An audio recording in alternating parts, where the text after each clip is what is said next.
right. Get your 80s style wristbands and a jug of water ready. It is time for Sweat or No Sweat. We're looking at some players with tough matchups in week 2 and looking at the defenses over the last 4 games that they're going to be going up against. So, Kimmy, first up, DeShaun Watson against the Baltimore Ravens. They've been #1 against quarterbacks. Fewer than 9 fantasy points per game the last 4 weeks. Sweat or no sweat? You know what? I'm sweating this one. I wasn't born in the 80s, but I got a sweatband, and this is something that I'm a little bit worried about for DeShaun Watson.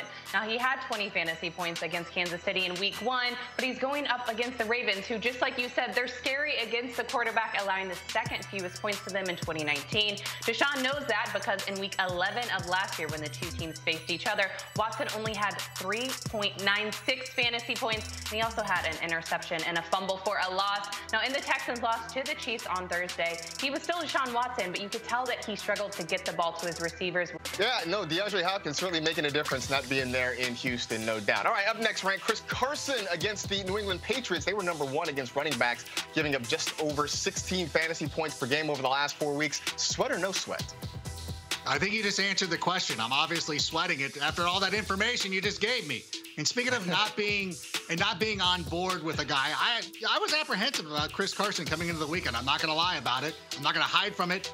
But he still carried the ball 6 times. I know his 6 receptions were amazing. He scored 2 touchdowns.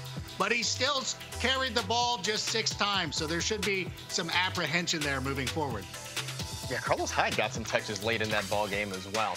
David Johnson's going up against the Baltimore Ravens. They were #3 against running backs, giving up just fewer than 17 fantasy points per game over the last 4 weeks. But you know what? I'm going to say no sweat. I mean, the Ravens gave up 138 rushing yards to the Browns last week in a game in which they really had that game in hand pretty early on. The Texans should be able to keep this one a little more competitive, I think, than Cleveland did. Johnson was on the field for 81% of the snaps, had 4 targets, was fairly game script immune, and now with Duke Johnson reportedly a long shot to play, that could mean more work for David Johnson in the Texans' backfield this week. All right, Kimmy, how about scary Terry McLaurin against Arizona? #3 against wide receivers, allowing just about 24 fantasy points per game over the last 4 weeks. Sweat or no sweat? You know, I don't want to sweat this because I have shares of him, but I am sweating it because of what the Cardinals did last week in their win against the San Francisco 49ers. In the first game that Scary Terry had, he only put up 11 fantasy points against Philly. He had 7 targets for 5 receptions and 61 yards. I want him to be great, but I just don't know if this is the week for him to do it. Yeah, Terry McLaurin, okay, week 1. Hopefully bigger things are coming for him. Right, how about Keenan Allen against Kansas City? #4 against wide receivers, just about 25 fantasy points per game. Sweat or no sweat?